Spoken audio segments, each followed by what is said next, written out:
ya kita mendapati informasi yang sebetulnya saya sudah tahu juga. Ya Ustadz, ini ada ramai-ramai tentang musik gitu.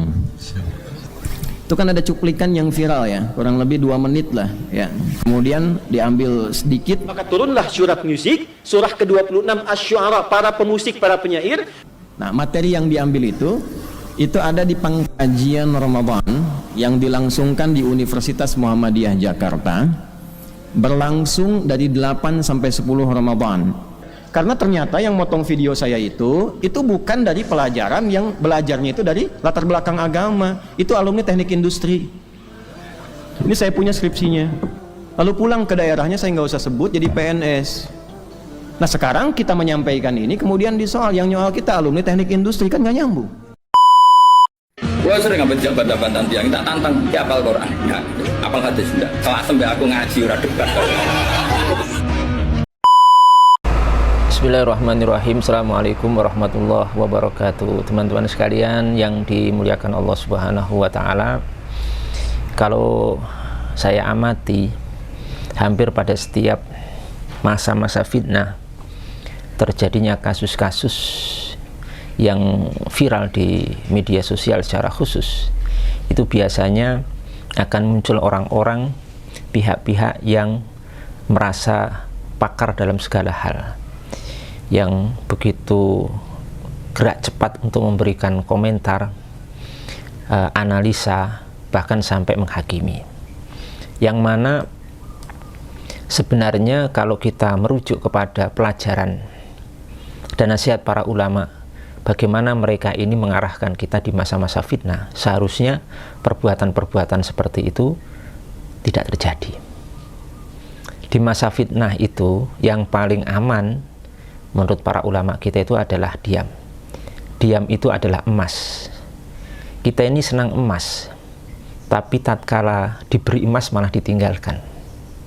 Ini lucu sekali. Banyak orang yang sebenarnya berilmu, tapi kalau di masa fitnah jadi bodoh. Mereka langsung masuk di fitnah itu, bahkan ikut mengobarkannya, ya, dalam kondisi seringkali tidak memahami substansi masalah, konteks masalahnya seperti apa. Pokoknya ikut berkomentar, ikut memberikan pernyataan, bahkan sampai menghakimi yang hukum-hukum ataupun kesimpulan yang dia berikan itu bisa jadi adalah cacat karena tidak disadarkan kepada ilmu dan kemampuan yang mencukupi. Coba kita dengarkan ya nasihat dari Imam Asy-Syafi'i rahimahullahu ta'ala. Beliau pernah memberikan satu nasihat yang sangat luar biasa, yang ini layak ditulis dengan tinta emas di dalam kitab Ar-Risalah halaman 14. Beliau rahimahullahu ta'ala pernah menyampaikan, fal wajibu alal alimina alla yaqulu illa min haitsu alimu wa qad takallama fil ilmi man law amsaka an ba'di ma takallama fihi minhu lakana al imsaku aula bihi wa aqraba minas salamati lahu insyaallah. Yang artinya, maka wajib atas orang-orang yang berilmu untuk tidak berbicara, mengeluarkan pernyataan, ya, menganalisa, menghukumi, kecuali min haitsu alimu, kecuali apa yang dari sisi dia ketahui secara benar, secara mantap, yakin dia ketahui, yakin dia pahami, yakin dia kuasai. Dan sungguh seorang yang berbicara dalam satu masalah ilmu, yang seandainya orang ini mau menahan diri untuk tidak berbicara dalam hal itu atau sebagian masalah itu, sungguh hal itu lebih utama baginya dan lebih dekat kepada keselamatan, ya, jika Allah Subhanahu wa ta'ala menghendaki. Di sini perhatikan nasihat Imam Syafi'i rahimahullahu ta'ala, bagaimana beliau mengarahkan untuk orang itu jangan gampang berbicara, jangan gampang mengeluarkan statement, pernyataan, apalagi menghakimi, ya, seolah-olah kita paham semua perkara, seolah-olah kita pakar dalam seluruh masalah gitu. Lebih baik diam, lebih selamat, ya, menahan diri, ya, nggak dikatakan pinter juga nggak ada masalah, nggak dikatakan hebat juga nggak masalah, karena ilmu tentang masalah fitnah itu adalah seperti itu.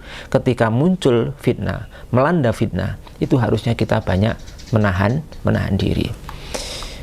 Jamaah yang dimuliakan Allah Subhanahu wa Ta'ala, dan lucunya lagi, orang-orang yang kemudian mengobarkan api fitnah ini ikut nimbrung di situ dengan dalih apapun, itu lucunya mereka ini seringkali ya menyatakan, mengesankan bahwasanya mereka itu sedang melakukan perbaikan, melakukan islah, yaitu menurut mereka seperti itu ya. Padahal sejatinya itu merusak, bukan menambah baik masalah, bukan kemudian menyederhanakan masalah yang akhirnya mengademkan suasana, tapi justru menimbulkan fitnah yang lebih besar di kalangan kaum muslimin. Itu cocok sekali ya dengan firman Allah Subhanahu wa Ta'ala dalam surah Al-Baqarah ayat 11 sampai 12 itu, di mana Allah Subhanahu wa Ta'ala berfirman, wa idza qila lahum la tufsiduna fil ardi qalu innama nahnu muslihun ala innahum humul mufsiduna walakin la yash'urun. Dan apabila dikatakan kepada mereka la tufsiduna fil ard, janganlah kalian membuat kerusakan di atas muka bumi, jelas-jelas melakukan kerusakan, tapi mereka apa? Mereka tidak mau mengakui, tidak sadar. Mereka malah menjawab innama nahnu muslihun, kami ini orang-orang yang berbuat islah, perbaikan ya, membuat perbaikan bukan kerusakan. Nah, memang rata-rata orang yang melakukan kerusakan itu tidak sadar sedang melakukan kerusakan ya, menyangka dirinya itu melakukan perbaikan, islah kepada umat, kepada kaum muslimin ya. Ketahuilah sesungguhnya mereka itu adalah orang-orang yang membuat kerusakan, akan tetapi mereka tidak menyadarinya. Kaum muslimin yang dimuliakan oleh Allah Subhanahu wa Ta'ala, kerusakan yang ada di kalangan kaum muslimin ya, fitnah yang berkorban di kalangan kaum muslimin, termasuk yang akhir-akhir ini semakin membesar ya, kemudian melibatkan banyak orang, saling caci maki, saling hina, saling vonis sesat, saling na'udzubillah min dzalik. Kenapa terjadi seperti itu? Karena orang-orang yang berbicara dalam masalah ini, orang-orang yang membahas dalam masalah ini, mau sejak awal, di tengah, ikut yang goreng ya, tim-tim sorak horenya dan seterusnya, itu adalah orang-orang yang memang jauh daripada ilmu, bukan orang-orang berilmu, bukan para ulama, bukan ahlinya. Karena kalau para ahli itu, perbedaan pendapat mereka itu akan menambah ilmu, menambah wawasan, dan menambah keluhuran adab. Kalau faktanya sebaliknya, itu hampir bisa dipastikan yang berkecimpung dan masuk di situ adalah para orang-orang yang tidak berilmu. Coba perhatikan nasihat Imam Ibnu Hazm Al-Zahiri rahimahullahu ta'ala yang beliau wafat tahun 456 Hijriah. Beliau mengatakan, la afata 'alal ulumi wa ahliha adharru minad dukhala fiha wa hum min ghairi ahliha fa innahum yajhaluna wa yadhunnuna annahum ya'lamun wa yufsiduna wa yuqaddiruna annahum yuslihun.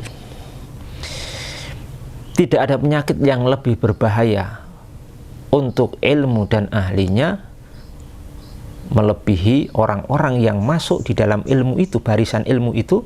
Siapa? Orang-orang yang bukan ahli ilmu.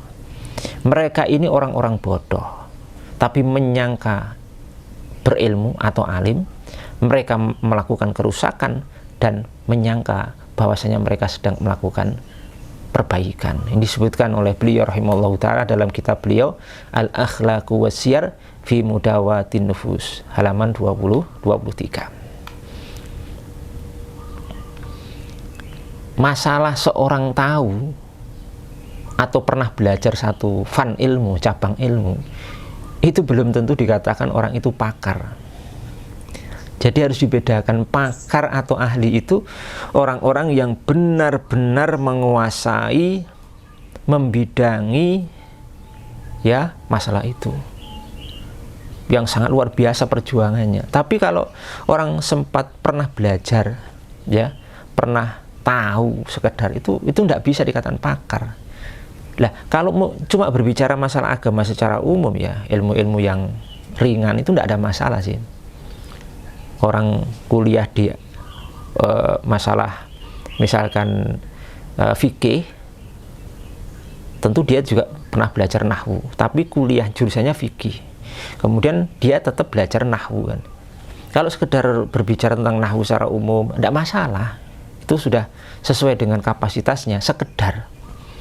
Tapi kemudian kalau orang tidak membidangi satu masalah, yang masalah itu masuk daripada jenis daqa'iq, min daqa'iqil ilmi, ilmu-ilmu yang dakik, yang sulit, yang rumit, yang jelimet, yang besar, itu tidak boleh bicara kecuali ahlinya atau pakarnya, gitu loh maksud saya.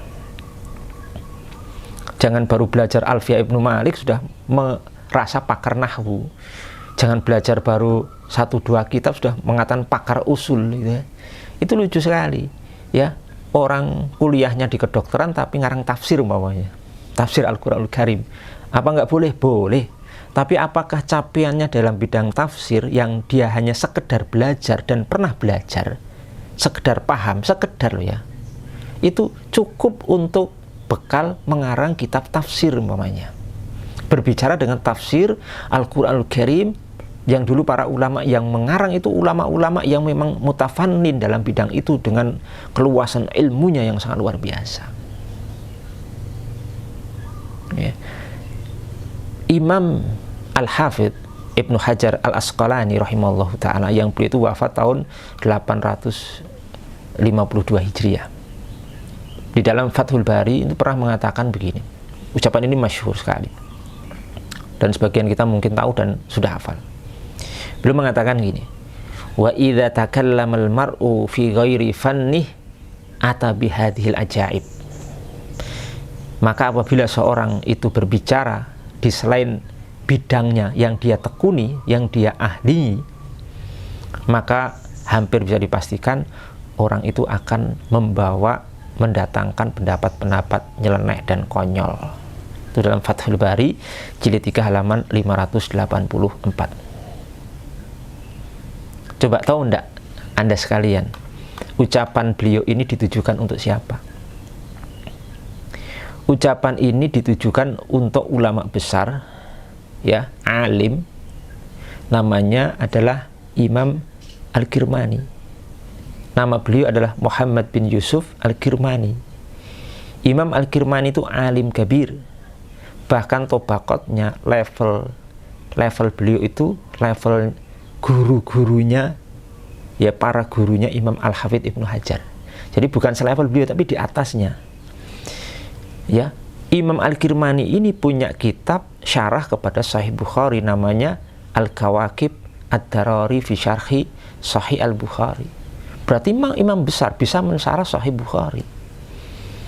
Tapi dalam pembahasan ilmu hadis sanad, ya, ilmu hadis atau sanad riwayat, di pembahasan yang beliau diskusikan itu, Al-Kirmani ini tidak membidangi, tidak mutafanin dalam ilmu riwayat, ilmu hadis.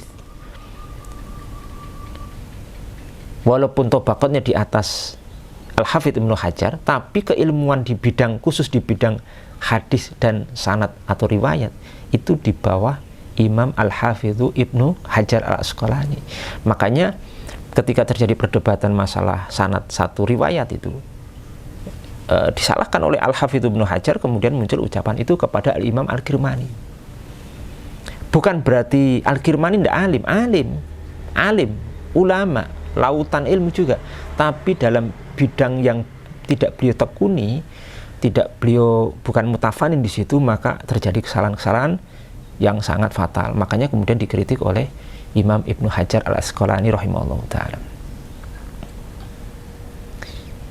Saya membayangkan seandainya Al-Hafidh Ibnu Hajar Al-Asqalani ini mengetahui hidup di zaman sekarang, melihat perdebatan di media sosial, melihat tulisan-tulisan di media sosial, carut marut keributan yang ada saat ini, yang hampir semua orang berhak menurut mereka untuk berbicara, untuk memberikan pernyataan, menghakimi, itu apa yang akan Imam Ibnu Hajar Al-Asqalani ucapkan untuk kondisi sekarang ini?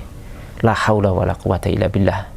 Semoga Allah Subhanahu wa taala memberikan taufik dan hidayah kepada kita sekalian untuk lebih berhati-hati untuk tidak perlu merasa sok pinter di zaman-zaman fitnah, senantiasa memberikan taufik untuk kita mudah mengendalikan hasrat kita, nafsu kita untuk menulis, untuk berbicara dalam hal-hal yang kita tidak mampu, tidak kita bidangi, apalagi berkaitan dengan sesuatu yang nanti akibatnya sangat fatal, kerusakannya sangat fatal bagi Islam dan kaum muslimin.